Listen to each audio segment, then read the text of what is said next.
Aujourd'hui, on évoque avec une association Culture, Loisirs et Vacances et en compagnie de Maryse Napoléoni des chantiers solidaires qui sont organisés dans le sud Grésivaudan. Donc, je le disais, nous sommes en compagnie de Maryse Napoléoni. Bonjour. Bonjour. Alors, vous êtes en service civique? Depuis septembre, donc à peu près une dizaine de mois. Alors, vous avez fait le choix, hein. C'est vous qui vouliez faire le service civique au sein de cette association. Oui, tout à fait. C'est pour organiser et participer à des chantiers solidaires en Afrique qu'on organise avec des jeunes de la région. Et donc, on part dans des petits villages au Cameroun et au Burkina Faso pour travailler avec les villageois localement sur leurs projets de développement durable. Vous êtes déjà parti? Je suis allée pour la première fois au Burkina Faso, pas en tant que bénévole, mais pour accompagner des amis qui travaillent là-bas régulièrement. Et ensuite, ça m'a donné envie d'y retourner et de m'investir plus. Et donc, c'est ainsi que je me suis engagée en service civique pour pouvoir organiser les chantiers solidaires et aider les jeunes qui sont motivés à monter leurs projets et les accompagner dans cette démarche. Donc ça existe déjà depuis longtemps? Oui, ça fait 10 ans que les chantiers solidaires existent avec cette association.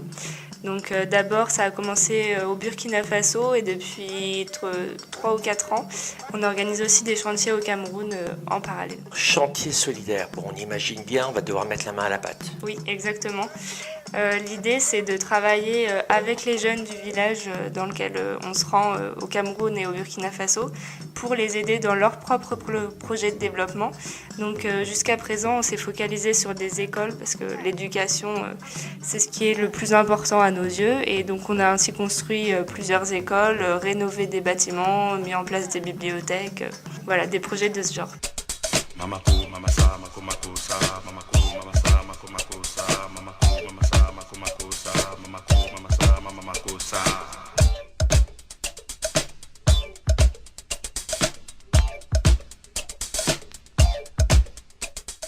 Votre premier chantier solidaire, ça vous a enrichi comment? C'était quoi votre expérience? On en revient comment quand on a passé une semaine, 2 semaines? On est complètement changé. Un voyage en Afrique, c'est vraiment une expérience hors du commun. Et d'autant plus d'être vraiment au contact de la population locale au quotidien et de travailler avec eux tous les jours. On apprend énormément. Et je pense qu'aussi d'aller dans des villages qui sont assez isolés, où les conditions sont pas faciles. On habite chez l'habitant, donc dans les mêmes conditions qu'eux. On n'a pas l'eau courante, pas l'électricité. Et on est heureux.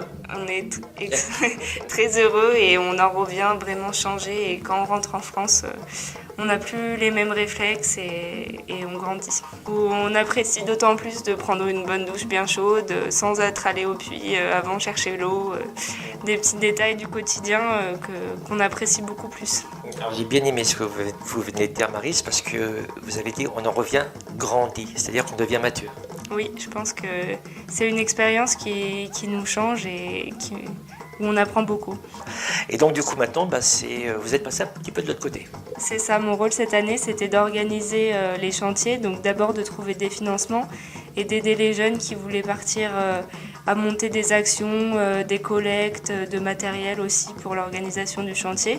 Et ensuite de les accompagner sur place, de les présenter au contact qu'on a et d'organiser le chantier sur place.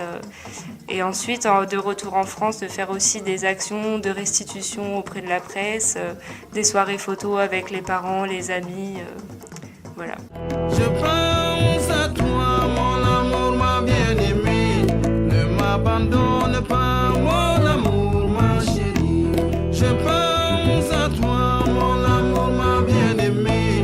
Ne m'abandonne pas, mon amour, ma chérie. Là, moi, j'y suis déjà partie 3 fois cette année. Malheureusement, mon service civique... Parce que vous devez vous déplacer également pour mettre en place... Oui, disons qu'après, en fait, moi, j'encadre le groupe de jeunes qui part. Donc, on est parti sur les vacances en février, les vacances de Pâques aussi, on est parti. Donc, c'est 2 fois au Cameroun. L'année dernière, en novembre, on a fait un chantier au Burkina Faso hors vacances scolaires, donc avec des jeunes un peu plus âgés qui avaient entre 21 et 27 ans. Mais là, donc ouais, comme je le disais, mon service civique touche à sa fin, donc il n'y aura plus de chantier solidaire pour moi cette année. Mais il y a une autre fille qui va prendre le relais pour continuer à aider les jeunes à monter leurs projets et les accompagner. Et en octobre, on organise également un gros événement pour les 10 ans des chantiers solidaires où on va inviter tous les jeunes qui sont partis depuis 10 ans, mais aussi nos partenaires africains. Donc 3 partenaires du Cameroun et 4 du Burkina Faso qui vont venir à Saint-Marcelin pour participer à cet événement où on aura divers moments, une fête, une table ronde sur la mobilité, un stand au marché de Saint-Marcelin, plein de choses excitantes. Qu'est-ce qui est le plus dur? Trouver des jeunes motivés ou trouver des financements? Trouver les financements, ça prend beaucoup plus de temps et c'est pas toujours évident. Trouver les jeunes, ça se fait assez facilement, on va dire, parce que en fait, on fait assez peu de communication au final. On a surtout des jeunes qui reviennent parce qu'ils ont déjà effectué un chantier ou par le bouche à oreille, leurs amis, leurs familles qui sont aussi motivés et qui viennent ainsi faire des chantiers, participer.